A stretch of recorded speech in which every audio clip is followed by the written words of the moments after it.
agnosticismo. El ateísmo como el agnosticismo, por ejemplo, los argumentos a exponer son la existencia de Dios, la veracidad de la Biblia. ¿Es importante hablar sobre la veracidad de la Biblia? Claro, porque si ellos no creen en Dios y nosotros se lo vamos a dar, se lo vamos a exponer, la veracidad de la Biblia va a ser importante para que ellos crean en lo que está en la palabra de Dios, pero no van a creer por lo que nosotros le digamos. Hay datos históricos, hay información mismo no de la Biblia, sino de personas de la época que escribieron, donde dan como fiable la Biblia. La identidad de Jesús. Un momentico en esa pregunta. A un agnóstico, independientemente de que le hablemos de la veracidad de la Biblia, podemos entrarle acerca de la existencia de Dios. Sabemos que ellos creen ellos creen que hay un Dios, pero ellos no creen en Jesucristo, que es Dios. O sea, podemos hablarle de empezar por ahí también, ¿no? De la existencia de un verdadero Dios, además de la veracidad de la Biblia. Exactamente, claro. Todos estos puntos son importantes, claro. Todos, cada uno de ellos, pero estamos hablando de que es una prioridad. Por ejemplo, para el ateísmo, para el agnosticismo, la existencia de Dios, la veracidad de la palabra de Dios, la identidad de Jesús. Y ahí está el Evangelio, entramos con el Evangelio y los efectos del Evangelio, que es lo que vamos a ver un poco más adelante. Pero vemos de que necesitamos identificar cuando estamos con una persona qué es lo que ellos necesitan en el momento. Por ejemplo, el Islam, ¿ellos necesitan la existencia de Dios? No, porque ellos creen en un Dios, que no creen en el mismo Dios de nosotros, porque nosotros sabemos que ellos vienen de diferentes dioses y cogieron uno. Aún el Dios de ellos es un Dios de la luna, que le colocaron a Alá, y entonces la gente secular dice, ok, pero es el mismo Dios. No, no es el mismo Dios, porque son de dioses y que simplemente se volvieron como monoteístas. Después de ser politeístas, volvieron monoteístas por un solo Dios, y la gente secular que los ve dice, pues ellos creen en Dios, es el mismo de nosotros. No, porque cuando lo comparamos con respecto a las escrituras, vemos que no es Jesucristo. Entonces, esa es la del Islam. Pero lo podemos asociar con la identidad de Jesús. Entonces, por ejemplo aquí, el ateísmo y el agnosticismo necesitan todos. Empezamos con la existencia de Dios, la veracidad de la Biblia, la identidad, el Evangelio y los efectos del Evangelio.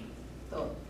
Por ejemplo, el Islam necesita la existencia de Dios, como decíamos hace un momento. No, ellos creen en un Dios, pero ellos necesitan saber la veracidad de la palabra de Dios. Recuerden que ellos hablan de los del libro, hablan de que en aquel tiempo tenían como la veracidad de la Biblia, pero dicen que como las traducciones y que se ha corrompido, entonces no creen que realmente lo que tenemos es la palabra de Dios. Entonces necesitamos entrarles con la veracidad de la Biblia. Sí. Claro que sí. La identidad de Jesús. Para ellos, recuerden que para los del Islam, Él es un maestro, es un profeta, y no es mal profeta, es uno de los buenos profetas y grandes profetas en el Islam. Entonces, ¿pero para ellos es Dios? No, para ellos no es Dios. Entonces tenemos que entrarles a hablar sobre la identidad de Jesucristo. Mismo ellos dicen de que Jesucristo fue suplantado de la cruz y que colocaron fue a otra persona, y no fue Jesucristo el que murió en la cruz, sino que fue otra persona. Dicen que de pronto fue Judas, otra persona, pero no dicen que Jesús haya muerto, que el profeta haya muerto.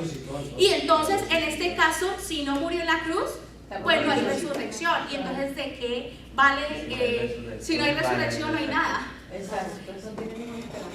Entonces, vamos luego a entrarle con la identidad de Jesús. ¿Qué es lo que es el Evangelio? Que es la obra de Jesucristo, la identidad de Jesucristo, que Jesucristo es Dios, y la obra que Él hizo, y los efectos del Evangelio. Para los mormones, tanto el Islam, mormones, testigos de Jehová, entramos con los mismos argumentos a exponer. Y por ejemplo, en el catolicismo, ahí en el Islam, los mormones y los testigos de Jehová, todos tres no creen en la veracidad de la Biblia. Exacto. Porque por allá en el siglo XVIII hubo un movimiento, entre comillas, cristiano, que se llama la Alta Crítica, que empezó en Alemania, y empezaron a cuestionar las escrituras.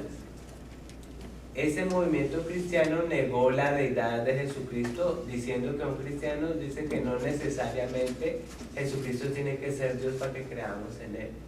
Eso se le conoce como la alta crítica, entre comillas. Ellos se llamaban a sí mismos la alta crítica. Empezó en Alemania y surgió acá también en Estados Unidos. Eso fue lo que empezó el declive del cristianismo en Europa. Y usted en Europa, las consecuencias de eso se llama teología liberal. Y eso vino a Estados Unidos también, y empezaron las universidades de Harvard, Yale.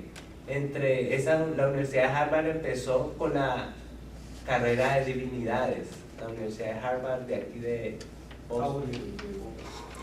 Y empezaron a introducir la teología liberal, lo de estos pensadores de la alta crítica. Dentro de esos había uno que se llama Charles Finney, y de él vienen muchas de las falsas doctrinas de la iglesia. Charles Finney es muy conocido porque él fue el que se inventó el famoso llamado al altar, la oración de fe. El origen de la oración de fe se llama Charles Finney. De la oración de fe que conocemos. De la oración de fe, eso se llama el llamado al altar. Esa oración de fe fue de la teología liberal, y el que la expuso y la postuló se llama Charles Finney. Fue profesor en una universidad en Nueva York y pastor en una iglesia en Nueva York, y sacó su teología sistemática en base a la teología liberal de los alemanes. ¿Una iglesia qué? ¿Qué era pastor de una iglesia? Una iglesia cristiana, metodista. Hay yo no sé qué es una corriente, un libro que se llama Seminario de Jesús. Seminario de Jesús es en busca del Cristo histórico. Hubo una búsqueda de esa alta crítica donde hubo un estudio, un análisis rechazando que Jesucristo, si realmente el Jesús existió como hombre realmente, históricamente. Entonces hubo una investigación que se llama En busca del Jesús histórico. Y empezaron a ver por todas las pruebas, aparte de la Biblia, todas las evidencias externas de los escritos de su época, si realmente Jesús existió, y obviamente la conclusión fue que Jesús estudió. Entonces encontraron a Jesús histórico, se llama así, que sí existió realmente Jesús, porque hubo una corriente que decía que Jesús era una mitología y no existió realmente. Entonces, por ejemplo, si entramos ahora a hablar con una persona que profese la religión católica, entonces, ¿con qué argumento empezamos nosotros primero? La veracidad de la Biblia. Con el Evangelio, porque ellos creen que Jesucristo es Dios. Ellos no tienen problema con eso, ellos creen en un Dios. Ellos creen en la veracidad de la Biblia, sí. Lo que pasa es que los católicos romanos, según lo que dice en sus argumentos, dicen que ellos tienen los sacramentos y que necesitan otras cosas adicionales más que la Biblia, pero que la Biblia para ellos es la autoridad, sí, pero más otras cosas, el catecismo más la Biblia. Eso no está en la Biblia. Exactamente, no está en la Biblia. Entonces cuando vamos donde ellos, simplemente les vamos a confirmar lo que dice la palabra de Dios. Y las imágenes, las vírgenes, los santos, todo eso que pasa. Eso va dentro del Evangelio. Sino que eso es secundario, ¿no? Hay que enfocarse cuál es el problema fundamental y tocar ese problema fundamental en el catolicismo. Los que le tocó el tema del catolicismo se van a dar cuenta. Hay que tocar ese tema principal. Uno cuando comparte un católico, usted no puede empezar con la idolatría de las imágenes. Esas son cosas muy secundarias. Sin embargo, el principal problema ellos preguntan mucho desde el principio. Sí, sino que no hay que dejarse desviar. A ellos siempre hay que hablarles. El tema principal es la justificación por la fe solamente. Ese es el tema por el cual se dividió el cristianismo y se propuso la reforma de la iglesia. Ese está en el libro. Todos tienen acceso a todos los libros, usted lo puede leer. El capítulo 1 del libro habla todo acerca de eso. La justificación por la fe solamente, ese es el principal argumento. Lo otro ya es la infalibilidad del Papa, la autoridad del magisterio y las otras cosas, la iglesia. Pero el principal es ese, la justificación por la fe. Lo demás, idolatría, nosotros también podemos ser idólatras. como cristiano protestante y necesidad de tener imagen. Al dinero, a X cosa, eso no es una división material que nos divide realmente. Lo que nos divide es la distorsión del evangelio, porque si cambias el evangelio cambias todo. Entonces ese es el tema principal.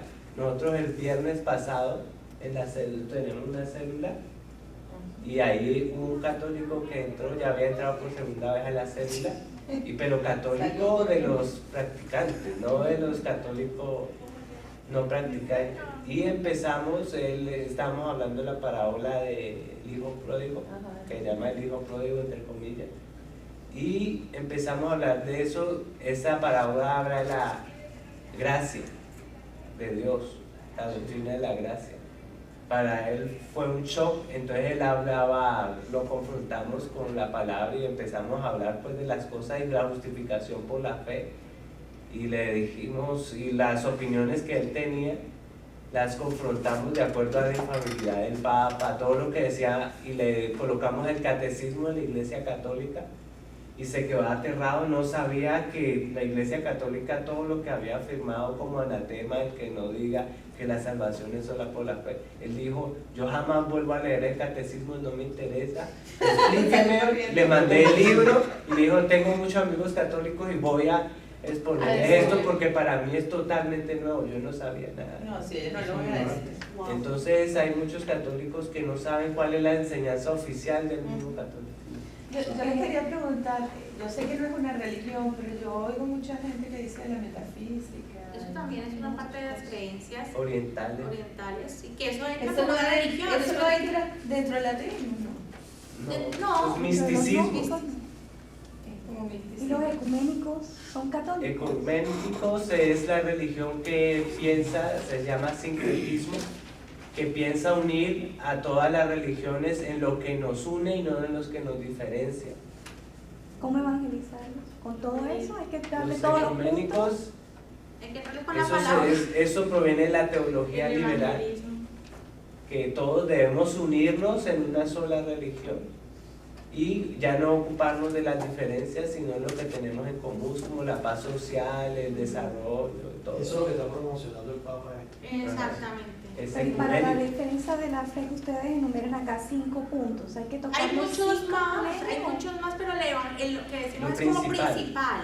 Lo principal, recuerden que todas las religiones o todas las personas que no conocen el Evangelio necesitan primero entender quién es Dios. Si no conocen a un Dios, explicarles que hay un Dios. ¿Cómo? Vamos ahorita a verlo. También la fiabilidad de la Biblia. Mismo cristianos que se nos han acercado a nosotros dicen, no, ¿sabe qué? Yo vengo aquí a la iglesia, pero a mí no me importa si la Biblia tiene errores o no, a mí no me importa si la Biblia es la verdad, yo vengo porque Diosito me trae. No, cuando Dios se tomó el tiempo de escribir la palabra de Dios, de inspirar la palabra de Dios, ¿creen que se tomó el tiempo Dios para dejarnos plasmado eso? Dejó las enseñanzas de los apóstoles, de los evangelios, dejó todo y lo dejó para que nosotros pudiéramos conocerlo a Él. ¿Creen que Él se tomó el tiempo o Él estaba desocupado? Pues el No. camino de Maús, los Entonces, dos discípulos del camino de Maús. cuando vemos eso, vemos de que Dios se tomó el tiempo para que nosotros podamos conocerlo. Y no hay otra manera de conocerlo sino por medio de las Escrituras. Entonces, por eso todos necesitan el Evangelio, sino que necesitamos entrarles, si no conocen a Dios, necesitamos mostrarles por las cosas seculares que tenemos, que ahora lo vamos a ver, cómo podemos evangelizarles a ellos y entrarles directamente con el Evangelio. Y que, incluso, y eso fue un impacto para mí y una confrontación y una confirmación a su vez de que el Evangelio es la verdad. Fue un día en que yo leí cuando Jesucristo fue a predicar en una sinagoga y abrió la Biblia y justamente hablaba de él en Isaías. Y eso fue también como que una confirmación de que esa es la palabra de Dios. ¿Y quién escribió lo que decía Isaías? Y Él mismo. Porque Él es el mismo Dios, si conocemos los atributos de Dios, si conocemos que es Jesucristo, Él mismo fue el que dio esa palabra que dice Isaías. Por eso cuando Jesucristo resucitó y dice que venía de camino de Maús y venía con personas, con dos discípulos, dice que no sabían quién era él, y dice, y empezó a hablarles desde Moisés, los profetas, y empezaron a reconocer quién era él. Luego se desapareció y se dieron cuenta que él era Jesús. ¿Ven cómo Jesucristo confirma las palabras que él mismo dijo? Porque él es Dios. Él nunca contradijo la palabra, de ahorita lo vamos a ver. Entonces, como conclusiones, nosotros en la apologética, ¿qué es lo que hacemos? Es una herramienta para el evangelismo. No es para discutir con las personas. No es para nosotros decir, es que yo tengo la verdad y usted está equivocado y usted no me va a salvar y yo sí. No. El objetivo de la apologética es que aquel que nos demanda a nosotros razón de por qué creemos, nosotros podamos llevarle con herramientas y de una vez evangelizar. Recuerden que van cogidas de la mano las dos cosas, el evangelismo tanto como la apologética, las dos cosas van de las manos. Vas quitando argumentos, vas quitando cosas que la gente por las tradiciones, por las cosas que ha experimentado pero no ha leído la palabra de Dios correctamente, ha adquirido y piensa que eso es lo que agrada a Dios, y vemos a las escrituras y no es así. Entonces, como conclusiones, ¿qué creemos y qué no creemos? Entonces, eso ya lo hemos hablado en las dos clases pasadas. ¿Qué creemos en el Señor Jesucristo, que es Dios? Y hemos dado los argumentos. ¿Por qué creemos y por qué no creemos en otra cosa? Vamos a la palabra de Dios, las evidencias que tenemos de la fiabilidad de la palabra de Dios. ¿Cómo vivimos lo que creemos? Es la provisión del Espíritu Santo. Ahí me equivoqué, hay un signo de pregunta, pero no va al signo de pregunta. Es la provisión del Espíritu Santo la que nos permite a nosotros vivir lo que dice la palabra de Dios. Recuerde que nosotros no nos podemos acercar a Dios si Dios no nos ha provisto que le conozcamos a Él. Estábamos muertos y no podíamos conocerlo a Él. Él nos ha dado la capacidad de que podamos nosotros conocerlo día a día, y eso es por medio de la provisión del Espíritu Santo. Ahora, ¿cómo compartir lo que creemos? Eso es lo que estamos hablando en este momento. Vimos las diferentes religiones, cómo poder entrar en la vida práctica. Tenemos muchos compañeros de trabajo, muchos compañeros de estudio, personas que conocemos que están en el error. ¿Y cómo hacemos nosotros para hablarles? Entramos con los argumentos. Entonces dice aquí Gálatas 5:7, dice, ustedes corrían bien. ¿Quién les impidió obedecer a la verdad? Esta persuasión no vino de aquel que llama. Un poco de levadura fermenta toda la masa. Recuerden que tener un Dios equivocado, que no es el Dios de las Escrituras, puede desviarnos de lo que es realmente el Señor. Y el Señor se tomó el tiempo de dejarnos a nosotros escrito lo que Él quería que nosotros conociéramos. Y recuerden que todo habla de la persona de Jesucristo y la salvación para nuestras vidas. Estos son los ejemplos de clases de evangelismo que lo vamos a leer. Tenemos las fotocopias aquí para que ustedes lo lean en casa ya detenidamente. Y esto es como conclusión lo que acabamos de ver. Ahora, con los argumentos de la existencia de Dios, por ejemplo, un ateo, la evidencia de la creación. Nosotros podemos entrarle con el argumento de cómo mostrarles a Dios con la evidencia de la creación. Por ejemplo, la ley de la gravedad. La ley de la gravedad que dice que todo objeto es atraído a su núcleo, ¿cierto? ¿Cómo ellos pueden explicar eso? Esa ley de la gravedad. No la pueden explicar. Aún así, si no creen en esa ley de la gravedad, si no creen, si se tiran de un balcón, ¿a dónde van a caer? Al piso. Así no crean en la ley de la gravedad. Exactamente. ¿Quién creó esas leyes naturales? Dios las creó. Y entonces vemos de cómo ellos son leyes absolutas que no tienen ellos cómo explicarlas. Vimos en el video, no sé si algunos tuvieron la oportunidad de verlo, el video de los ateos, donde ellos muestran que no tienen argumentos y se quedan enredados en sus mismos, quedan desarmados. Ellos pueden dar ninguna explicación. Hasta la profesora Al final tienen que reconocer, o simplemente su orgullo, su soberbia no los dejan, son necios, dice la palabra de Dios. Dice el necio en su corazón, no hay Dios, dice la palabra de Dios. Hay leyes como la ley de la entropía, que es la segunda ley de la termodinámica, que dice que toda materia está envejeciendo, se está degradando. Eso es contrario a la evolución, porque ellos piensan de que todo está mejorando, pero esa ley dice que todo lo que está se envejece. Entonces, ¿cómo pueden combinar esas dos? No lo pueden hacer porque no lo pueden explicar. Entonces vemos como por medio de la creación, Dios nos da esa manera de ver. Muéstrele, dígale cómo está hecho el cuerpo humano. Un ateo, un médico que era ateo decía, yo que soy médico y yo abro los cuerpos, yo digo, el que tuvo que haberlo hecho es una persona muy inteligente, un creador muy inteligente, porque realmente que funcione el hígado, quitémosle el hígado, eso ya no sirve, eso está muy estorbando. ¿Qué queda de la persona? Pues no queda nada. Vemos de cómo Dios coloca nuestro entendimiento limitado hasta esas cosas tan maravillosas que Él hizo. Entonces vemos que por medio de la creación podemos evangelizar a los ateos, podemos llegarles con argumentos. La realidad de una ley moral, por ejemplo, ¿por qué personas no todas están matando, no todas están robando? ¿Por qué las personas que no conocen de Cristo están comportándose por supuestamente dentro de una ley moral correcta? Podríamos decir que Dios colocó eso en cada persona, y imagínense cómo esa ley ellos no la pueden explicar, porque en el video ustedes lo vieron, bueno, si una persona roba, entonces ¿qué hace? Para ustedes el argumento, ¿se acuerdan? ¿Si vieron el video? Quedan sin argumentos. Su filosofía es el naturalismo y no hay lugar a una explicación de la moral. ¿Cómo evolucionó la moral? Unos han intentado decir que son circuitos neuronales de la gente de supervivencia para el ser, la materia, sobrevivir, pero eso no puede explicar la ley moral. Esos son los argumentos. Hay muchos debates de ateos y cristianos en YouTube y siempre es un argumento que no responde. Entonces nosotros nos ahorramos toda discusión y vamos a la ley moral, explíquela, y no pueden explicar.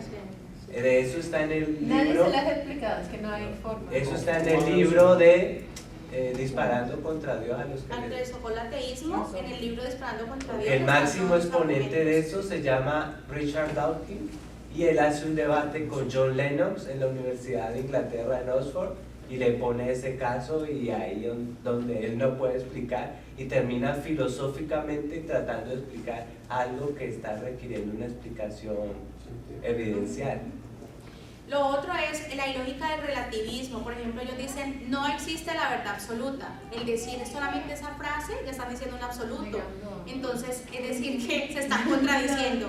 Entonces vemos también, por ejemplo, la soberbia de la afirmación. Dicen, Dios no existe. Entonces le decíamos un ejemplo. Usted conoce una piedra aquí dice una piedra azul con puntos rosados. Dice, no existe. Usted ya fue a Marte, a Plutón, a todos los planetas y lo de las galaxias, y fue y miró si había una piedra. Usted está diciendo que ya fue a todas esas partes. Entonces es la soberbia de decir que no hay un Dios. Podrían caer más bien en el agnosticismo. Bueno, yo creo que hay un Dios, pero pues no sé quién es. Pero ellos definitivamente se cierran diciendo, no hay Dios, no existe un Dios. Están hablando sobre un absoluto. Aquí otro ejemplo, por ejemplo, la probabilidad de que el caos genere el orden. Como ellos dicen, que todo era un caos y las cosas se fueron formando por sí solas. El al azar se llama eso. Dice, existe la misma probabilidad que el universo se creó de la nada, que si riego un bote de pintura se genera el cuadro de la Mona Lisa por azar, o que la combinación aleatoria de miles de letras al azar me genera un libro de William Shakespeare. La probabilidad es cero.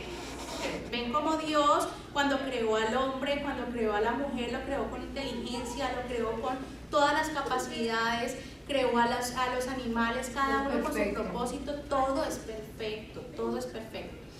Entonces, por ejemplo, dice, según los científicos, para la existencia es necesario el tiempo, la energía, el espacio y la materia. Vamos a Génesis capítulo 1, versículo 1, y dice, en el principio creó Dios los cielos y la tierra. En el principio estamos hablando de tiempo, estamos hablando de las leyes que dicen los científicos. Entonces vamos a mostrárselo por medio de la escritura. En el tiempo es en el principio. La energía, ¿quién fue quien lo creó? Dios, el espacio, los cielos, y la materia, la tierra. Entonces ven como también Dios por medio de la palabra, si ellos no creen en la palabra, tenemos las cosas seculares que muestran la gloria de Dios, que muestran la creación de Dios. Eso es un ejemplo de argumentos que tenemos cuando compartimos a alguien que identificamos como ateo o algo. Por ejemplo, aquí tenemos un cuadro donde la Biblia da sus argumentos y Dios mismo la inspiró y nos da la enseñanza de cómo Dios organizó las cosas, cómo Dios las hizo. Y vemos la Biblia hace 2000, 3000 años atrás, donde están cada uno de los versículos. Por ejemplo, la tierra es una esfera, está en Isaías capítulo 40, versículo 22. Pero la ciencia dice, la tierra es plana o achatada en los polos, o sea que era Lo que se creía antes. lo que se creía antes, la ciencia. Esto es la ciencia, lo que todo el mundo dice, yo creo en los decía científicos. antes. Eso es lo que decía antes. Ahora la ciencia dice, la tierra es una esfera. Y estamos hablando que el profeta Isaías es 750 años antes de Jesucristo. Antes de la ciencia avanzada. Y antes de la ciencia avanzada. Exactamente. Entonces ustedes lo pueden mirar en sus diapositivas, cada uno de los argumentos. Por ejemplo, la sangre es la fuente de la vida y la salud. Levítico 17:11, esas fueron las reglas que Dios colocaba para dar higiene, para dar cosas, y decía cada uno de los argumentos. Y la ciencia decía las personas enfermas deben sangrar. Y ahora la ciencia dice la sangre es la fuente de la vida y la salud. Ven cómo confirma lo que dice la palabra de Dios. Y no necesitamos la ciencia para que confirme la palabra de Dios. La palabra de Dios se confirma ella sola porque la palabra de Dios es inspirada por Dios. Otro argumento, por ejemplo, Jesús vino al mundo en carne y resucitó. Eso es lo que dicen las escrituras. ¿Ustedes lo creen? Amén. Sí. O sea, de pronto sí vino, pero no murió. Sí, ¿Qué creen ustedes? Claro. Murió y resucitó. Vino, murió y resucitó. La ciencia antes decía Jesús nunca existió en carne y no resucitó. Ahora dice Jesús sí existió, pero no resucitó. Entonces es eso lo que nosotros tenemos que irles a mostrar a ellos. Ellos dicen de que no resucitó. Ya es el Cristo histórico. El Ya Cristo reconocen que Él sí Ya existió. por lo menos existió, ya después van a reconocer. Exactamente, No vamos a ver mañana. No Sí. creen que resucitó. Ese es el problema. Pero dice la palabra de Dios que en aquel día todo el mundo va a reconocer, mismo el que no lo reconocía lo va a reconocer, porque Amén. Él es el Cristo. Ok, entonces, Pero todavía lo tienen crucificado. esos son los argumentos que tenemos para los ateos. Tenemos la veracidad de la Biblia. Esto es otro argumento, la veracidad de la Biblia. Lo hemos visto por los manuscritos. En los manuscritos tenemos 42.000 copias del Antiguo Testamento. Tenemos 24.000 del Nuevo Testamento. Y los manuscritos han sido guardados, y tanto así que si se deja la Biblia que usted tiene, la deja a un lado, usted puede reconstruir la Biblia completa solo sin 11 versículos, recogiendo todos los argumentos y libros y datos de otros libros. La pueden volver a escribir de la antigüedad, la pueden volver a reconstruir. Yo recogiera ahí por... Si yo quemara todos los manuscritos que existen hoy en día, yo podría, ya hicieron eso a través de los arqueólogos, y hay una página web donde está el detalle, donde está cada libro, cómo hicieron ese trabajo. Si usted quemara todos los manuscritos, puede reconstruir la Biblia a partir de los manuscritos de otros escritores que colocaron versículos de referencia en la Biblia, salvo por 11 versículos. Puede reconstruirla nuevamente. 11 versículos, no capítulos. No, versículos, sí, 11 versículos. versículos, salvo por 11 versículos, imagínense la Biblia completa. Y tenemos esas evidencias, y nosotros como cristianos tenemos esas evidencias para mostrárselas a las personas que no conocen la veracidad de la palabra de Dios, creen que es un libro de ficción, creen que es un libro cualquiera. hubo una persona que le estaba evangelizando y dijo, yo creo que la Biblia es el libro más fantástico de ficción que he conocido en mi vida. Y me impactó escuchar eso y entré a hablarle sobre la fiabilidad de la palabra de Dios. Pero imagínense que eso está pasando hoy en día.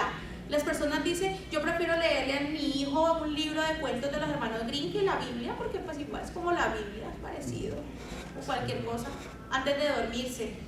Ven que no tienen la capacidad de entender que la fiabilidad de la Biblia es importante, es de ello lo que nosotros vivimos, es de las palabras de Cristo, de las palabras del Señor.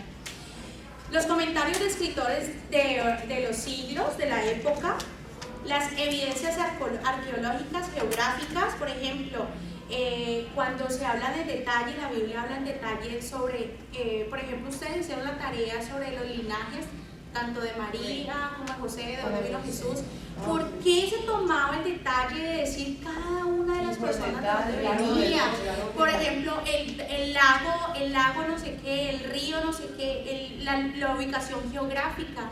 ¿Por qué tanto detalle? Porque realmente eso existió, son datos históricos.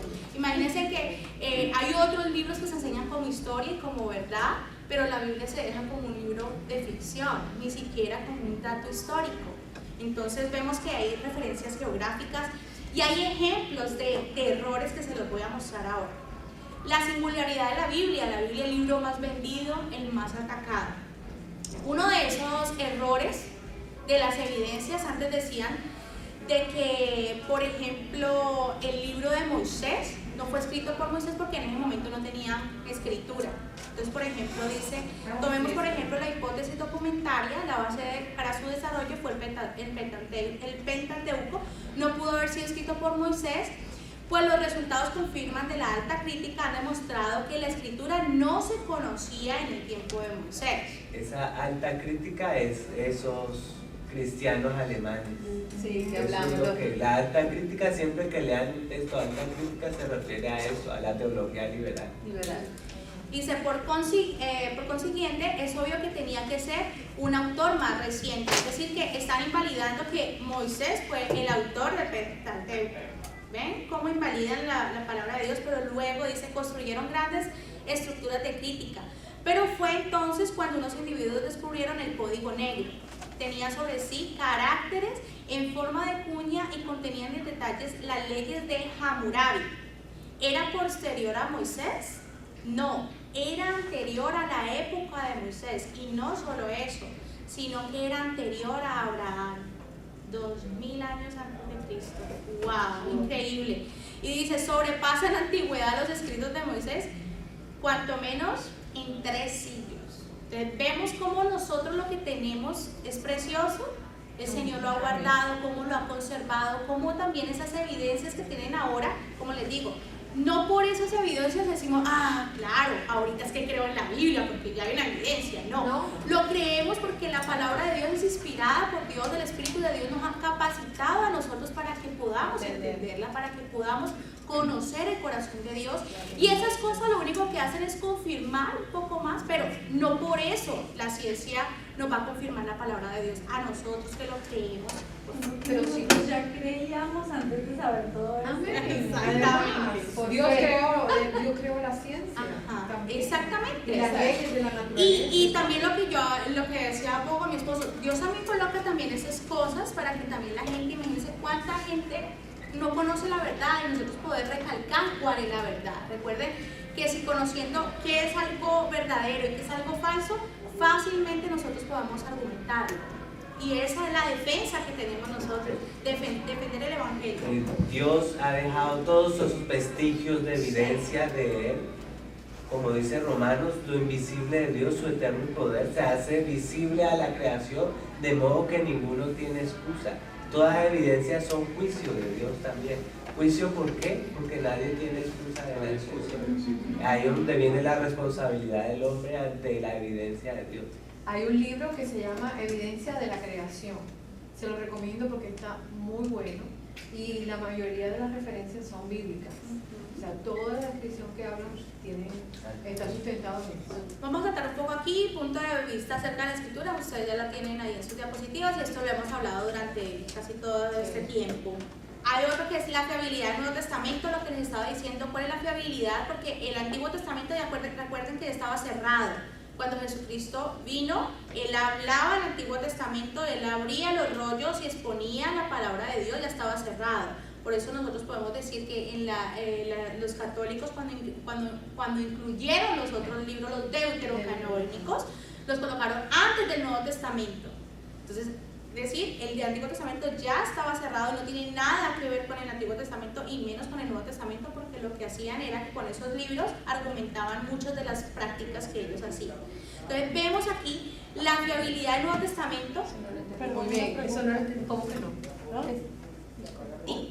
Una pregunta, platicando con una amiga que es católica, ella me estaba diciendo precisamente eso y yo la verdad no supe cómo responder, porque ella me decía que nosotros los cristianos le hemos quitado libros a nuestra Biblia y que por eso no es real, que porque nos hemos comido esos libros y que no aparecen y que por eso se hace versión Reina Valera no sé qué, versión no sé qué, que porque son libros que se han quitado. No. En el siglo XVI el Concilio Vaticano hizo un Concilio Vaticano en donde añadieron al Antiguo Testamento, le añadieron 13 libros que nosotros le llamamos apócrifos y ellos le llaman deuterocanónicos. Esos libros fueron añadidos. ¿De dónde se los En el siglo XVI, estamos hablando de 400 años. ¿Y de dónde sacaron esos libros ellos? Son libros que hay muchos libros manuscritos de toda esa época, sino que ellos los escogieron, por ejemplo, Macabeos, es la historia entre el libro de Malaquías y Jesucristo. Fue una guerra que hubo, tribus israelitas que les llamaban los Macabeos, que eran rebeldes en contra del imperio entre los helenos, o sea, los griegos, y Israel, y la transición entre los romanos. Ellos tomaron esos libros de Macabeos, por ejemplo, y ese libro lo utilizaron para, por ejemplo, la doctrina del purgatorio. ¿Por qué los introdujeron? Porque colocaron manuscritos que le ayudaban a soportar sus doctrinas, porque la doctrina del purgatorio era más para el monopolio, que en la iglesia católica, apostólica y romana era la única donde se encontraba la salvación, y todo lo que dictaba la iglesia era la misma autoridad que las escrituras, todos los concilios, los decretos y resoluciones del magisterio estaban al mismo par.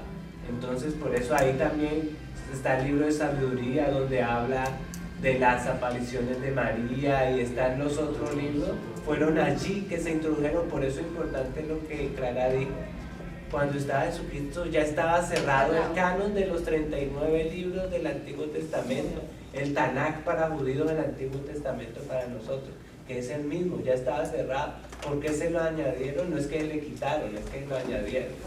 Hoy en día los judíos tienen exactamente el mismo Antiguo Testamento que nosotros. Entonces la pregunta es ¿por qué no tienen el Antiguo Testamento? ¿Con qué autoridad añadieron en el siglo XVI eso? Para soportar su doctrina.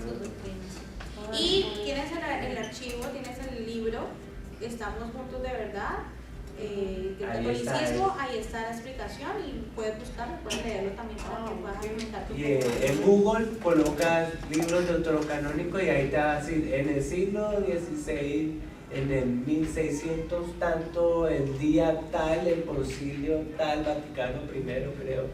Entonces es una cosa que no es un secreto, sino que Sí. Veamos aquí, por ejemplo, este diagrama. Vamos a hablar sobre la fiabilidad del Nuevo Testamento. Ahora lo que tenemos nosotros, el Nuevo Testamento que complementa el Antiguo Testamento, todo eso hace lo que es el canon, que es la Biblia. Entonces, el Nuevo Testamento, por ejemplo, aquí vamos a ir con los judíos, porque aquí en esta fiabilidad de la Biblia ellos no creen en el Nuevo Testamento, ellos creen solamente en el Antiguo Testamento. Entonces, ¿cómo el Nuevo Testamento es fiable? Tenemos 24.000 copias y podemos ver otros libros históricos que se dan como libros históricos. El más grande o el más anunciado es la Ilíada de Homero, que tiene 643 copias en comparación del Nuevo Testamento y se toma como un libro histórico. En los colegios yo me leí eso y yo me lo daban como algo obligatorio, de algo de historia. Y tiene 643 copias en comparación del Nuevo Testamento que tiene 24.000. Ahora, ¿Qué fiabilidad tiene la palabra de Dios, el Nuevo Testamento, con respecto a esos libros históricos que tenemos? Como por ejemplo la Ilíada de Homero, un ejemplo. El Nuevo Testamento fue escrito el año entre el original y las copias estábamos entre 40, un intervalo de 40 y 70 años. Un intervalo de 40 y 70 años. Mientras que el libro de la Ilíada, por ejemplo, está en un intervalo de 500 años de diferencia. ¿Sí entienden qué es lo que estamos hablando? Desde que se escribió hasta la copia. Porque antes los originales no están porque eran perecederos en los materiales. Entonces todo se copiaba porque no había imprenta. La imprenta fue en el siglo XVI. Entonces se copiaban. Del Nuevo Testamento, los manuscritos más antiguos que tenemos solo hace una referencia de 40 años desde la copia original.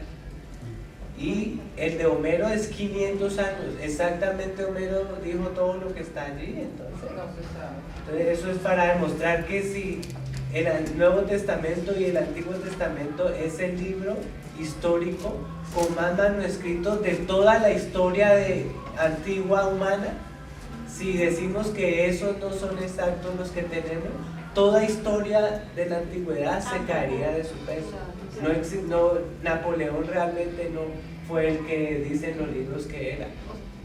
Y todos los que existieron y los que no es real, porque la Biblia tiene el soporte documental más grande del mundo. Entonces, confiabilidad Más cerca y más vasto. Con respecto a los datos antiguos, con los textos antiguos, estamos hablando de esa comparación, porque si tomamos que la Biblia no es real, pero si tomamos que la Ilíada entonces es real, por ejemplo, en un argumento que puede decir, no, es que yo creo que ese es un libro histórico, ¿sí? Entonces miremos cuántos años fue desde que se escribió hasta la nueva copia, 500 años de intervalo. ¿Qué pudo haber pasado durante 500 años?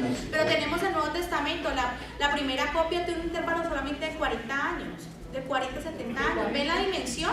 Y la gente toma como dato histórico y real otras fuentes y no realmente la Biblia. Aquí podemos ver otro imagen sobre el tiempo que fueron las copias. En inglés.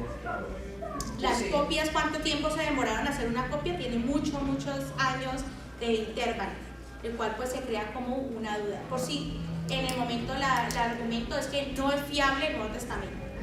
Ahora, hubo en una universidad en Inglaterra un pastor que se llama R.C. Sproul, de hecho es el escritor del libro.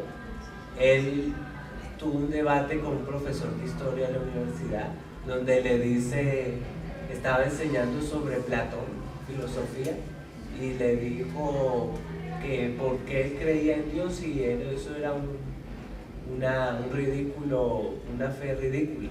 Y le dije, ¿a usted por qué enseña Platón? Y usted porque tiene la seguridad que lo que usted tiene escrito es de Platón, y porque enseña como historia lo que Platón le escribió, si la Biblia tiene más evidencia de que lo que tenemos es real que lo que Platón le empezó a demostrar estas evidencias. Wow.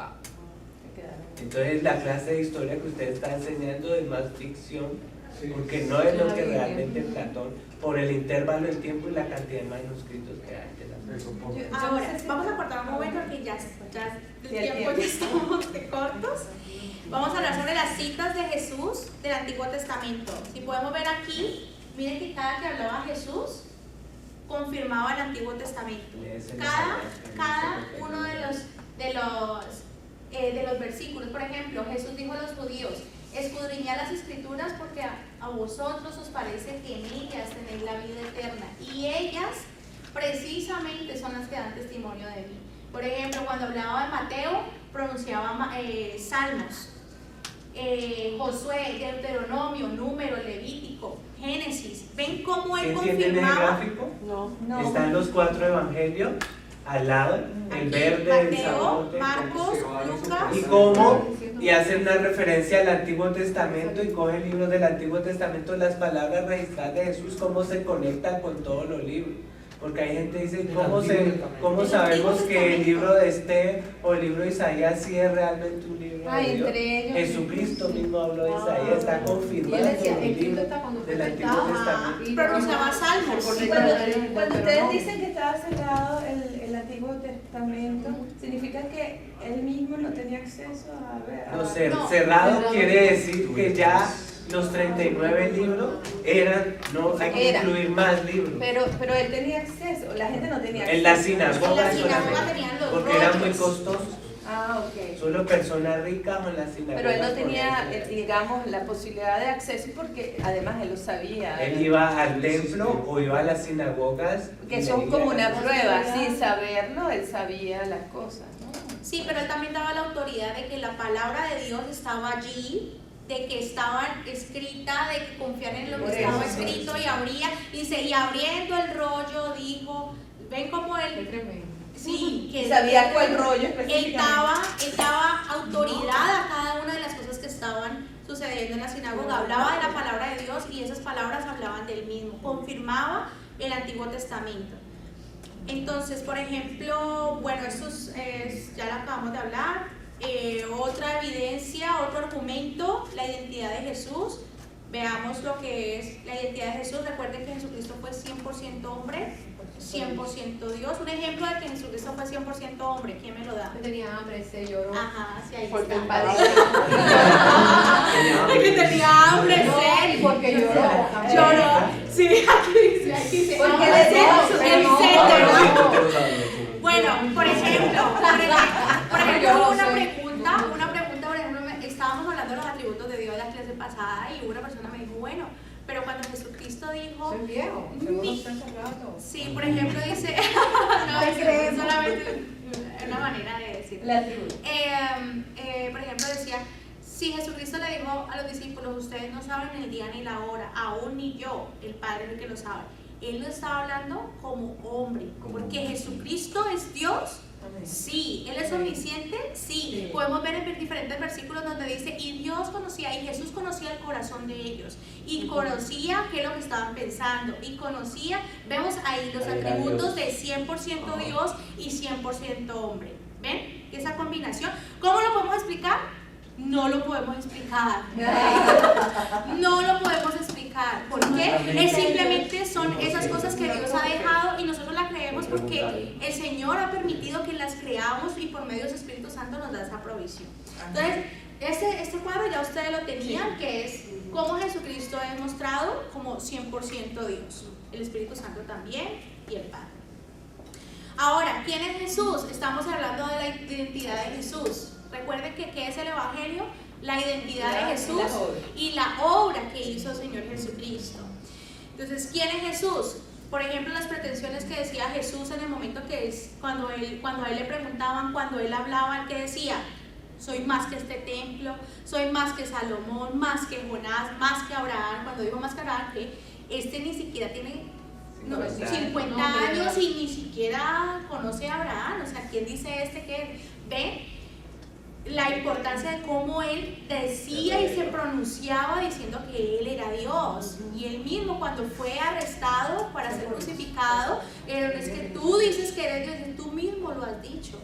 Él confirma y fue el único en la historia que se considera Dios.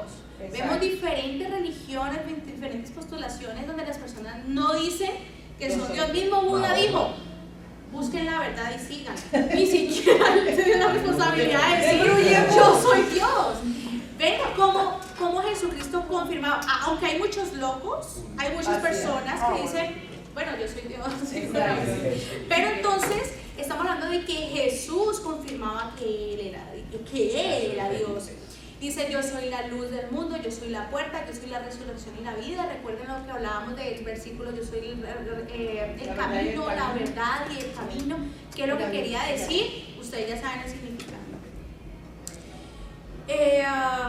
Ahora, ¿quién es Jesús? Hay tres posibilidades para las personas. De pronto, cuando lo vamos a evangelizar, ¿quién es Jesús? Para la gente puede ser un lunático, un loco, puede ser un mentiroso. Porque hay personas mentirosas, sí, hay personas mentirosas y se creen el cuento, se lo creen. ¿Personas locas? Sí, bastante. Y pues en el sentido de que dicen cosas sin razón, que no concuerdan lo que está diciendo con lo que está actuando, ¿no? No hay una razón, una coherencia. O dijo que realmente era Dios, o es Dios, o es un mentiroso, o un lunático. No, pues no hay otras posibilidades. No hay otra posibilidad. Aquí este es el teorema de C.S. Lewis, que hace esta explicación y donde dice, Jesús dice ser Dios, hay dos posibilidades.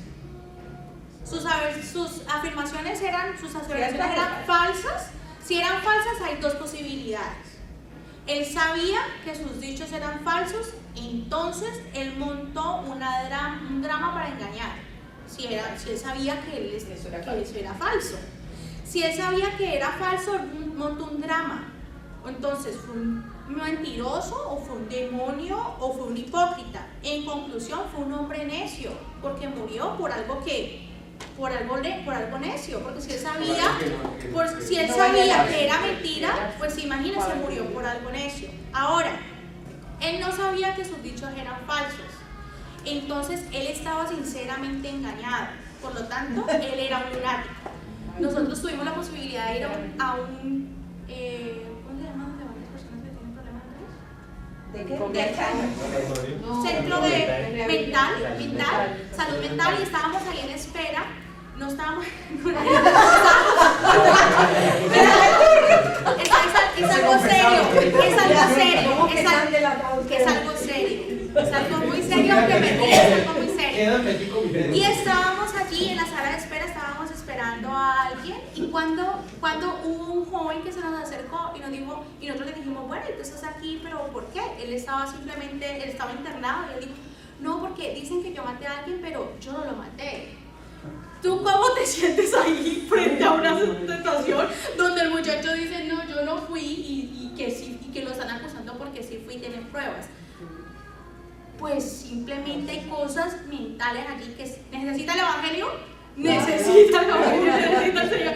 Y ahí es donde nos lo repetimos, pero ven que una persona lunática, loca, de pronto que se le da como ese término, con todo el respeto, pues con la persona que tenga eso, hay que irles con el Evangelio, porque imagínense, están haciendo cosas incoherentes. Entonces, o Jesucristo era mentiroso, o era un lunático, murió por algo banal. Y si dijo que si realmente era Dios, sus afirmaciones eran ciertas, implica que Él es Dios, que Él es Señor, o sea que nosotros podemos aceptarle a Él, podemos recibir su consejo, recibir su palabra guía y estar con Él. Entonces ven que solamente como hay tres posibilidades, un mentiroso, un lunático, o realmente Él dijo quién era Dios. Algo importante para recalcar es que nosotros como cristianos creemos que Jesucristo vino, 100% encarnó, Dios mismo como hombre, murió, pero no solamente murió. Recuerden lo que dice en el Islam. El Islam dice de que Jesús era un buen profeta, pero que Él fue suplantado en el momento de morir en la cruz, y fue otra persona la que murió en la cruz. Entonces es importante que nosotros los cristianos creamos que Jesucristo fue el que murió en la cruz, que Él murió y que Él fue el que resucitó. Claro que sí. Si no hay resurrección, no hay evangelio, no hay nada. Porque con la resurrección se confirma el evangelio de Dios. Ya vamos a nuestra fe, nuestra esperanza. Aquí dice, y dice aún, en vano nuestra esperanza y aún somos dignos de lástima, dice la palabra de Dios. ¿Dónde dice eso? Dice, por ejemplo, en 1 Corintios 15, versículo 12, dice, si Cristo no ha resucitado, ahora bien, si se predica que Cristo ha resucitado entre los muertos, ¿cómo dicen algunos entre vosotros que no hay resurrección de muertos? Esta eran los saduceos, que no creían en la resurrección. Cuando ustedes lean sobre los saduceos, ahí se van a dar cuenta porque ellos no creían en la resurrección y Jesús les dio una lección. Vayan a la Biblia y lo leen. Dice, y si no hay resurrección de muertos, entonces ni siquiera Cristo ha resucitado. Y si Cristo no ha resucitado, vana es entonces nuestra predicación y vana también nuestra fe. Aún más, somos hallados testigos falsos de Dios porque hemos testificado contra Dios que Él resucitó a Cristo, a quien no resucitó. Si en verdad los muertos no resucitan, está diciendo ahí, o sea, entonces, ¿qué es lo que estamos diciendo acá?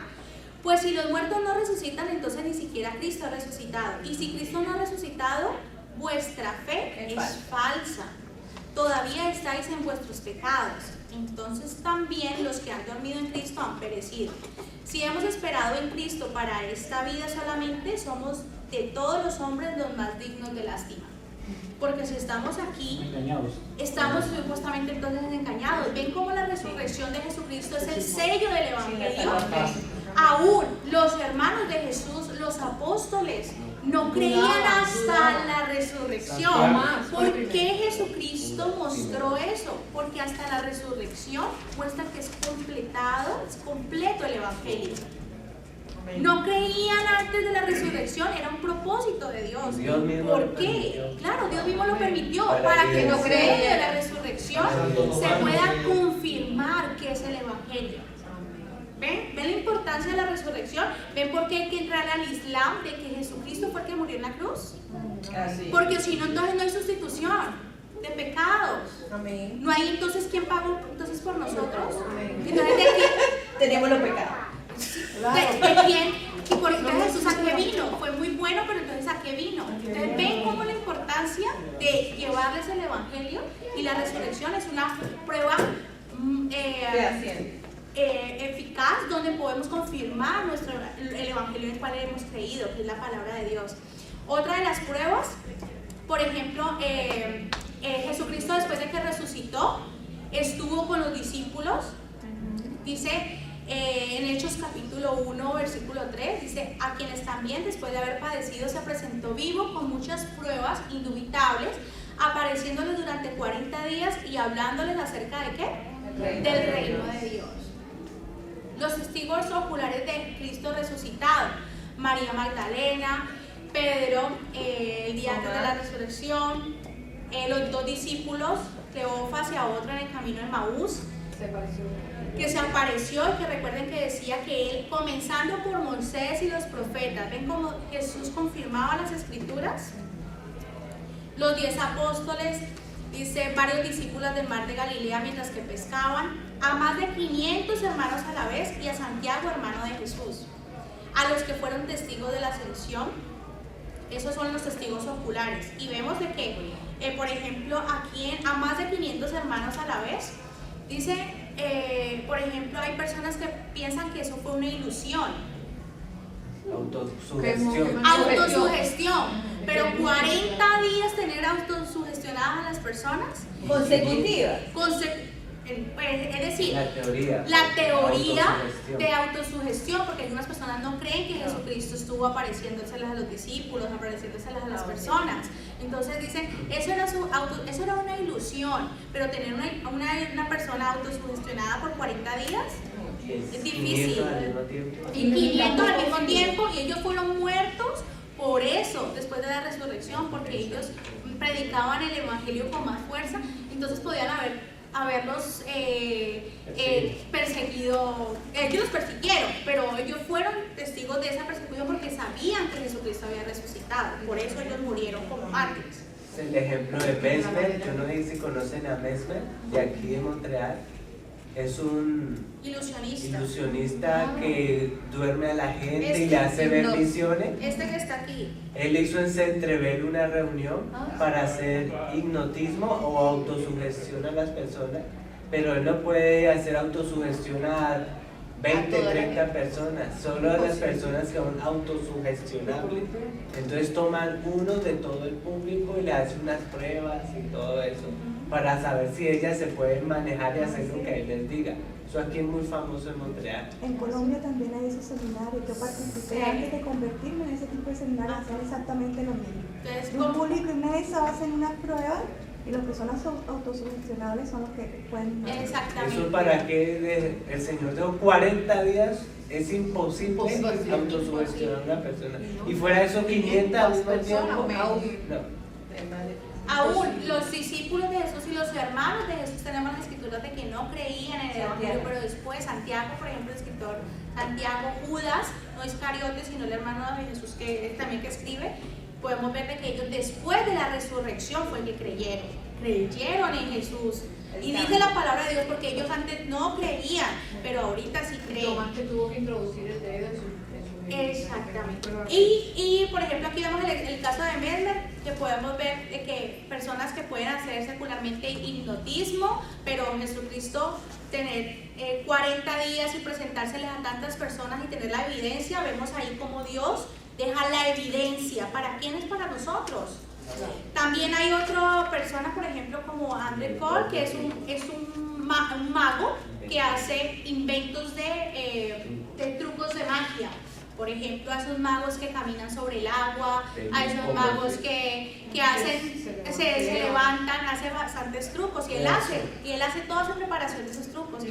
Y hubo un predicador, un escritor que Dios mandó y le preguntó, yo quiero saber cuánto, por ejemplo, si vemos las historias de Jesús, los milagros de Jesús en su momento, mira este milagro. ¿Cuánta logística necesitaría Jesucristo para hacer este montaje? Porque este truco es muy bueno. ¿Qué podrían hacer para hacer ese truco? Dijo, pues en este tiempo, hoy en día necesitaría 2 containers para caminar sobre el agua. Por ejemplo, para el truco de caminar sobre el agua. Imagínense en ese tiempo, ¿cuántos containers serían? Entonces decía, imagínate que este señor antes no era cristiano. Y él ahora cree. Gloria a Dios. Él ahora cree y dice, y él empezó a investigar sobre esas cosas. Pudo haber sido un ilusionista porque yo que soy mago, yo puedo hacer todos esos trucos. Y Jesucristo pudo haber hecho eso. Y luego confirmando con las escrituras, Dios le confirmó y él se pudo dar cuenta que no es montaje. Que realmente, y recuerden que lo milagroso entonces sería como Jesucristo solo con un burro a acceso pudo caminar sobre el agua. Es la conclusión de Andrew Cole. Él es un inventor que vende trucos a los magos famosos, a David Copperfield, a Jeff Chris, a todos ellos. El hecho de la tumba vacía es importante porque cuando los discípulos, cuando Jesucristo resucitó, dice que utilizaban la tumba vacía como evidencia de que él había resucitado. Para eso hay muchos más argumentos dentro de la tumba vacía, porque recuerden que Jesucristo, cuando él iba antes de morir en la cruz, antes de que lo fueran a secuestrar, de que lo fueran a arrestar, él dijo, recuerden que yo voy a resucitar al tercer día. Él a todo el mundo le decía, y yo voy a resucitar al tercer día. Es decir, él dio preámbulo para que cuando él muriera pudieran tener toda la seguridad y la tuvieron. Y la tuvieron porque en ese momento, cuando Jesucristo murió, estaba el Imperio Romano. Y el Imperio Romano lo que hacía era verificar las tumbas, colocarles un sello y que nadie, y en ese tiempo utilizaban que se robaban los mantos, las túnicas de los muertos. Y entonces, ¿quién